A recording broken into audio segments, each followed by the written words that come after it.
dumping a body out here because they can, because it's clearly an abandoned barn. A bunch of people started calling, and they got so many responses that the woman that was put in charge of finding Regina was told to just call back, because she was like, actually, I have one of those cases that's kind of happening by me. And they're like, look, we have so many responses right now. We can't even deal with this. Just call back later. But then she remembered that when her father had spoken to the man, he said that Regina was in a barn loft. And when she said barn loft, the person on the other side of the phone was like, never mind, hold please. Let you talk to the sergeant in charge of this case. Nobody can see me, but I am so fucking theatrical right now. You are. So she was sent over. Everything started to match up. She sent over the dental records, and the dental records matched. So it's definitely Regina that was found in this barn. But her boyfriend is, like, nowhere to be found. I did read an article that says that he was found guilty despite his absence from a case, but I didn't find any casework on that, so I'm not sure if that's actually true. I just know that I read it, and I just want to throw all the things that I read out. Obviously, knowing that Regina was dead, they either thought that Ricky had killed her, or that for some reason he was also dead somewhere and probably around the same area. So they started a pretty large search and like kept sending out teletypes to local police stations and anywhere between Houston and Illinois to see if anyone has a body that would possibly match. Or like, you know, maybe they got separated either on accident or like, you know, on purpose. Right. You know, and like went through separate ways. Because like initially before when you were talking about the phone call with her dad, I mean, before the whole thing about, well, her hair's been cut and she's in a loft, I was like, well, maybe that's Ricky. And like they got split up and he's like actually really worried. Yeah. Yeah. So in looking for Ricky, they went to his last known address, which was his family's house. His sister was there and said that his family hadn't seen him for well over a year. But once again, that wasn't really uncommon because he was kind of a little hoodlum. And they just wrote it off that he was probably in prison somewhere. Yeah, and I mean, he was headed to Mexico with Regina, so maybe he actually went to Mexico. Right, which the police were like, look, the last time that we heard anything about him, he was supposed to be heading to Mexico with his girlfriend. Do you happen to, like, know anyone that's close to the border or near the border that could have helped him, that he could have stayed with? She's like, well, actually, we do have relatives just south of the border. So with this information, the police started kind of looking into that.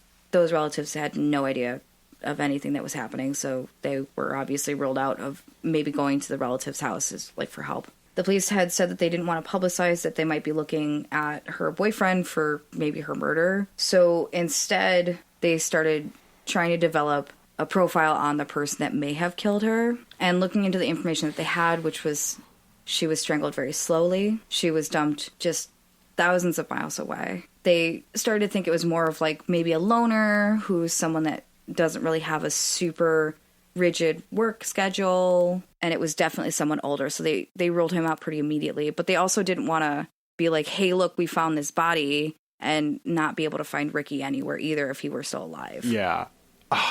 And I just want to throw this out there. Criminal profiling is one of those things where, like, if you like true crime, you get really excited about criminal profiling. Another portion of the profile suggested that because there was basically a ritual to it, so her clothes got stripped off, she was killed slowly, and then her hair was cut short, which seems odd. They started looking more at truck drivers or people that were over the road. But honestly, more specifically, the truck drivers. They thought it may be a person with other offenses, and that's about all they had to go on. But as we talked about at the top of this, it's one of those situations where it wasn't like as stringently regulated because of the acts that were being passed about this. Which somebody clearly was able to use to their advantage. Right. There was a young male that was found in Marshall, Texas, that looked as though he washed up by a creek bank. There was a perforation in his skull that suggested that a small caliber shot had killed him. They thought it might be Ricky because it was close enough to where they would have gotten picked up.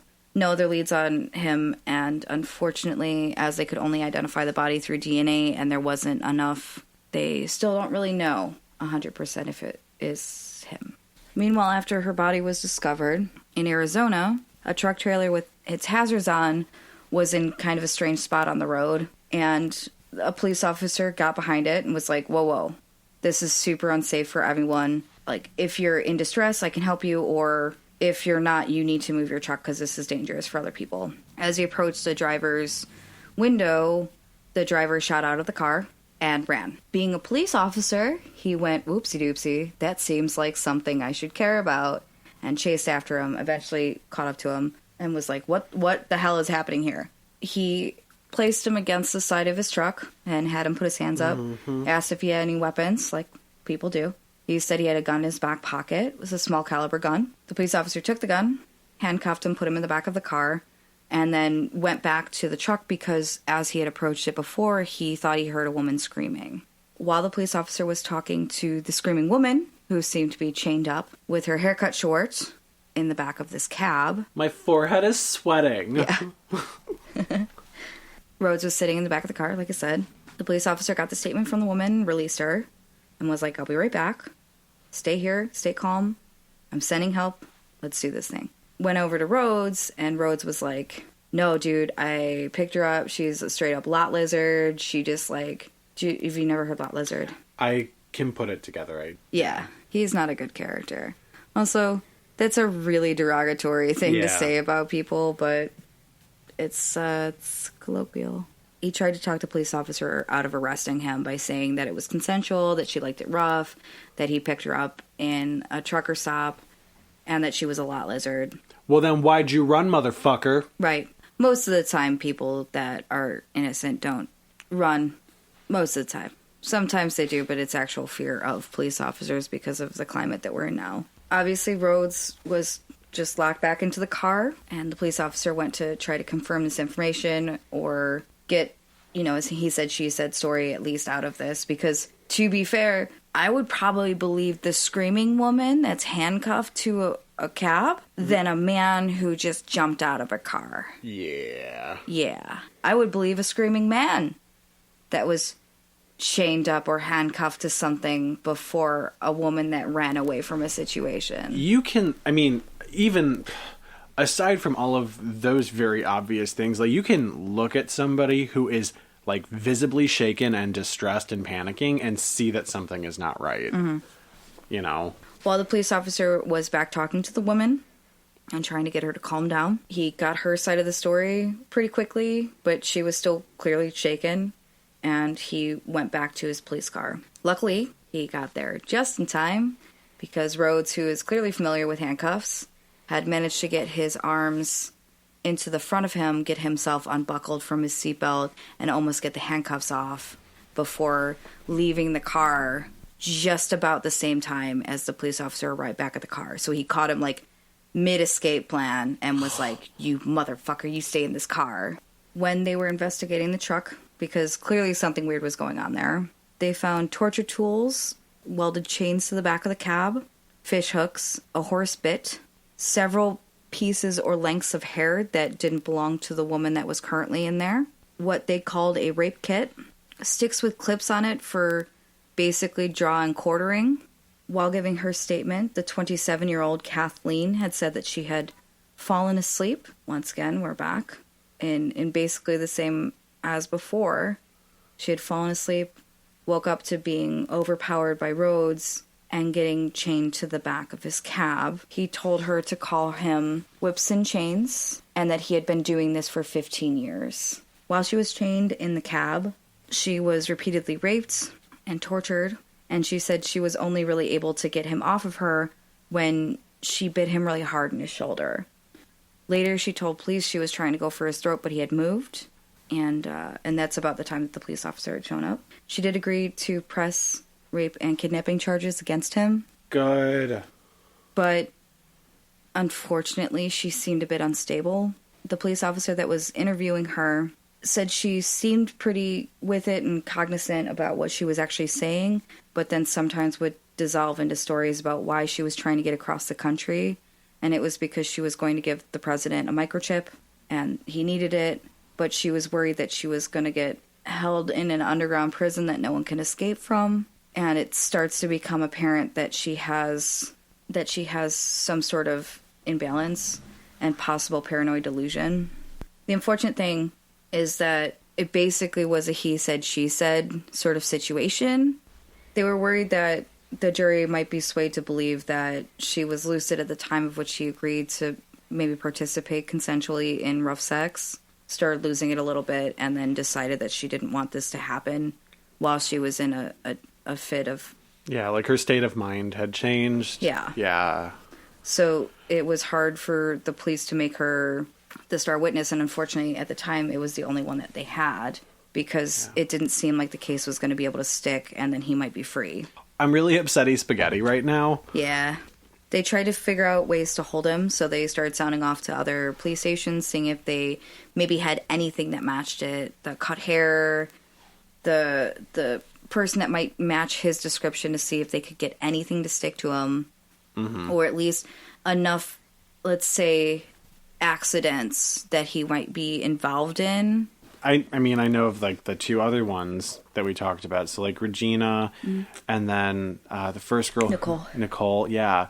So if they can, like, link that up to, like, where he was driving, like, the jobs he was doing, and see... Yeah? Yeah, see if that matches up. Like I said, it's, like, the only time that I've been like, whoa, 80s police work. I feel like I am watching Forensic Files right now. Another police station had said that this man kind of sounded like somebody that he stopped a little while earlier when this woman was running down the road, and she looked to be beaten and bruised, but the woman had said it wasn't him. When the full file came back on Rhodes and was sent over, the man that was like, well, there might be a commonality, I'm not sure. It turns out it's the same person. But once again, she said, no, it's not him. It's totally not him. I just want to go home.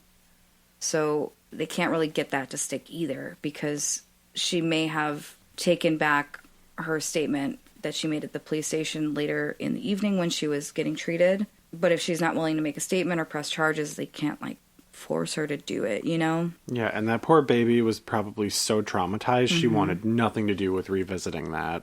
So the police worked together and had contacted the FBI. Bob Lee came in and had asked the landlord if he could search the Houston apartment of Rhodes. When he went in with the landlord, he was able to see bloody torture devices, and then at that point was able to obtain a warrant to actually search the apartment fully. They found bondage kits and a number of other things that are used for bondage, which also, who cares? No yuck on yums, except for this guy, fuck this guy. Rags that were clearly used as ties, women's jewelry, bloody white towels, women's clothing, and photos specifically of many women, mostly with very short hair that looked unevenly cut. They were unable to find super full evidence, and then the federal case was dropped because they didn't think that the case was strong enough to actually put him behind bars. So the state's police that were working together across state lines were kind of on their own again. And they had to find some sort of tie to make all of this stick to him so that he wasn't going to be released, because while he was in jail, they had approached him with a warrant for his arrest. He gave no information. He made no confession. He made nothing. And he sat there with what the police officer said was an arrogant kind of manner and was just like, no, they wanted it and fuck them.